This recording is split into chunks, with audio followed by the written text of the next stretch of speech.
So you're going to be doing a presentation. You're going to be giving a lesson in some setting. You're going to be giving a teaching, a sermon, a message, whatever the title might be for the setting that you're going to be in. And you want to nail it. You want to make sure that people are going to be engaged, but you're not exactly sure how. You want to make sure that you connect with the people, and you're not exactly sure if what you're going to do and your presentation style is going to do just that. Perhaps you're hoping that they're going to remember what you actually talked about. And perhaps you hope that when you're done, they'll remember the things that you talked about and they'll actually do some of the things that you recommended or that you suggested. Those might be desires that you have for your next talk, your sermon, your message, whatever that might be. And you have lots of content, you're feeling really passionate about it, you feel like you could talk forever about it.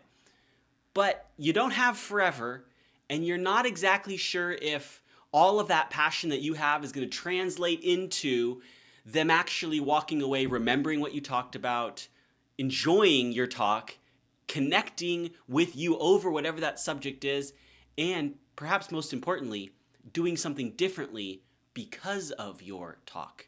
So this video is for the purpose of giving you three tips of things that you can do that's going to help you nail those things that we just talked about. These things are going to help you make sure that the audience is listening, that they're engaged, that they're going to remember, that they're going to connect well with you. That's what this video is about. So if that's something that you want, watch on a little bit further. All right, there are three things.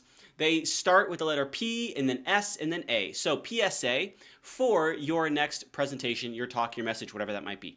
So what I'm going to do is just walk through each of those letters. They're a word, obviously it's an acronym, so a word attached to each of those letters, and then talk through what that looks like as you prepare for this upcoming talk. I have some notes over here on the screen next to me, and so as I glance over, that's what I am looking at. So let's start at the beginning. P for the PSA.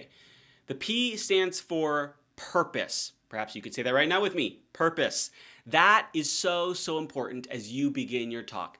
Now, the purpose needs to be something that is clear, that you're able to articulate and you even communicate to them at the front end of your talk. It's not something that you're just like, all right, I'm going to talk about marriage, or I'm going to talk about leadership, or I'm going to talk about money, or whatever the thing might be, or even this passage in the Bible. We're just going to talk about verses 10 through 20 today.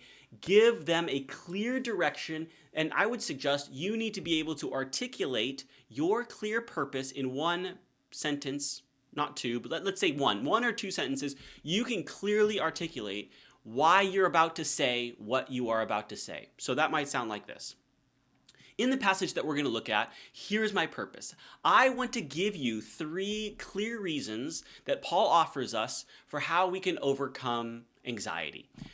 Right now, we're going to talk about marriage. And there's a lot that we could talk about with marriage, but particularly today, we're going to talk about 5 things that you can do to help you enjoy time alone with your spouse. So something like that. It's not just vague, big picture, but it's something very specific, and people can go, okay, so today, if somebody asks them maybe an hour or 2 or 3 or a day later, hey, what did they talk about yesterday? Or what did they talk about earlier today?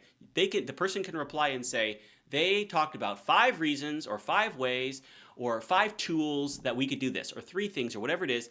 We talked about this pointed thing. So purpose. Your purpose needs to be clear. It needs to be specific. And here's a bonus. Know your audience, and your goal then should also be is this. Your purpose should matter to your audience. So it's not, for example, we're not going to a setting where we're interacting with teenagers or something like that, and you're like, I'm going to tell you 15 reasons why being a electrical engineer is going to be something that is going to boost your opportunities for retiring at a shorter period of time than 65. A 15-year-old doesn't care about that. So think about your audience, think about what they actually is going on actually in their life, and perhaps look to aim your purpose at that point. So purpose, they need to understand it, be clear, it needs to be specific about whatever is going on in their life, your audience. If you want to connect, make sure purpose is clear. Secondly, so P and then S. S is structure. So passion on a particular subject is so helpful. But passion, if you want to connect deeply and you want to make sure that what you're talking about actually translate to action at the end of your talk, passion is not enough. Passion will get you somewhere. It'll keep people engaged for a while. But structure, that's the S, is so key. So purpose and then structure is the S. S is so PSAS, structure. Structure is what separates the people who are good at doing presentations or talks or messages or sermons from the great. The good and the great are separated by structure. You can have people who are relatively dull to listen to, who have really clear structure, and people will be able to follow them. So a good talk and a great talk is separated by structure. Structure will allow the people that are listening to you to be able to track with you and know, all right, this person is going somewhere and I'm able to follow. So it looks like this. I have 3 things that I'd like to share, and maybe you have a lot more than 3. But even then, you can break that up. So I'll use my three fingers here. Let's say each of these has 2 subpoints. So you really have, 1, 2, 3, and then 5, 6, 7, 8, 9, 10. So you have like 10 different kind of concepts that you want to cover, but there's 2, 4, 6 of them kind of come up underneath those other 3. So I might say it like this, I have 3 main points that I want to talk about, and of those 3 points, there are 2 kind of sub-points that I want us to cover today. Now, what I did is this, I gave everybody a framework for where I'm going, and that tells them this, we're on a journey, I know where we're going. I'm going to give them comfortability in what we're stepping into. So they know when we get to point 1, we're going to have 2 subpoints. When we get to point 2, we're going to have 2 subpoints. When we get to point 3, we're going to have 2 subpoints, and then we're going to be done. And so that will help people so much. If you don't have structure, you will be hard to follow. You will be hard to track. And your goal as a person giving a presentation is to be easy to follow. That's one of your goals. If you're easy to follow, people will actually be able to think about what you're talking about, not just trying to stay connected with what you're saying, if that makes sense. You want them to exert more energy into deeply thinking about the content of your message, not deeply thinking about how to track your message. And so structure, again, is the difference between a good talk and a great talk. When you're able to give structure to your audience, there's a internal sigh of relief that people will feel. All right, PSA, we have purpose, we have structure. Make sure you have that structure there, and the A is application.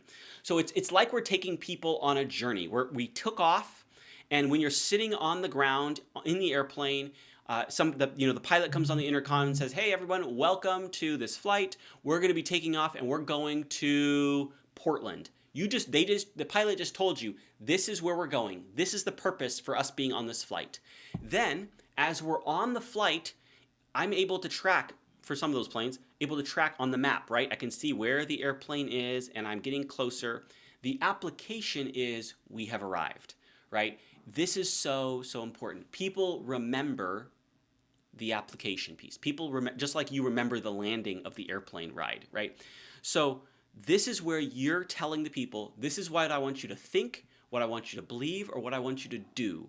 So you told them where we're starting, you took them on this journey, and now we're landing the plane. So you be very clear about this. Based on everything I said, for example, you might have been thinking like this before. But now you can see why it's so much better to think like this. You might have been believing this before, but now you see why it's so much better to believe this way. This is, now that we've understood all of those things that I've talked about, and you run into this hard situation next time in your marriage, here's these 3 things that I just talked about that you can do, and it's going to look like this. Be specific with your application, not general. Be specific, because people do specific, people don't do general. Don't say, try harder, work better at this.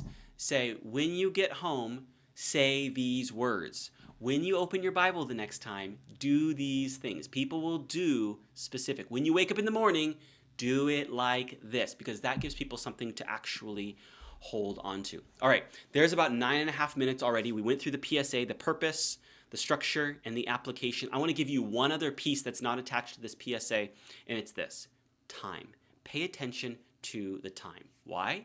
because everyone else is. So before you start your presentation, your talk, your message, your lesson, whatever it is, ask whoever, if you don't know already, ask whoever is kind of leading that environment, how much time do I have? And then do your best to stick to that time. If you're 5 minutes under, that's okay. If you're more than 5 minutes over, that might turn into a problem. So be respectful of other people's time, because I can promise you this, other people are paying attention to the time too. And you might be wondering, I have so much to say. How on earth can I, one, get all of my content into this time frame, and two, I have all my stuff, but I don't know how long it's going to take. If those are two questions that you have, maybe if you don't have those, you can stop the video now. But if you do have those, listen in. Two things for you to think about. One, you can help make sure that you're going to stay within time if you structure, right? That's the S word. If you take your structure and say, I'm attaching a time frame to my structure. So it looks like this. I'm going to give myself 3 minutes for an intro. I'm going to give each of my 3 points 3 minutes. So now that's 9 minutes. And then I'm going to give my conclusion 3 minutes. So 3 plus 3 plus 3 plus 3 plus 3. And then whatever that is, that gives me, here's whatever those minutes are, that's going to give me a talk that's this long. Maybe it's more than 3 minutes or whatever, but make sure you can take your structure and say, I'm attaching time for it. And then you might look again at your structure and say, whoa, there's no way I can talk about point 3 or point 2 on my outline. There's no way that I can talk about it in only 3 minutes or in only 5 minutes. What does that mean? That means you need to cut down on whatever content you have written for point 2 or point 3 or whatever that is in your outline. So look at your outline and then say, how much time am I allocating to each of these points? And that will help you not spend tons of time on point 1, then look at the clock and say, oh my goodness, I have barely any time left, and then rush through points 2 and points 3. So that's the first thing you can do. If you can give a generally, at least planned, but if it could be structured, for example, if you have 3 points or 4 points, give each of those as much as you can, an equal amount of time. That will help the audience feel, again, a little bit more comfortable because you want to serve them well in your presentation.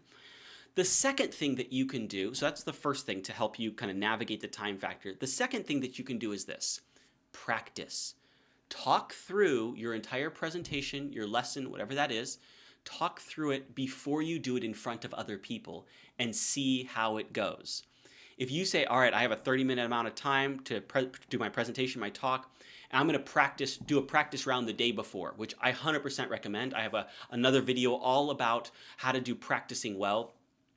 You go through your practice and it's 45 minutes or it's an hour long. And then you're like, oh my goodness, that was twice as long as I was supposed to do for tomorrow. What does that mean? It means you need to cut down on your practice, cutting down on your stuff now before you get to your presentation moment, and then you have to need to rush through it. And again, it's a disservice to the other people. So those two things can help with the time factor. Really, really important. That's all that I have for you today. I hope you remember that. PSA, for your next presentation, what's your point?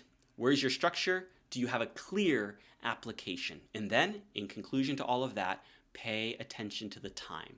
Make sure you have that kind of nailed down in your mind. And I know that if you do these things, it will make your next talk so much better. All right, that's it for now. I'll see you next time.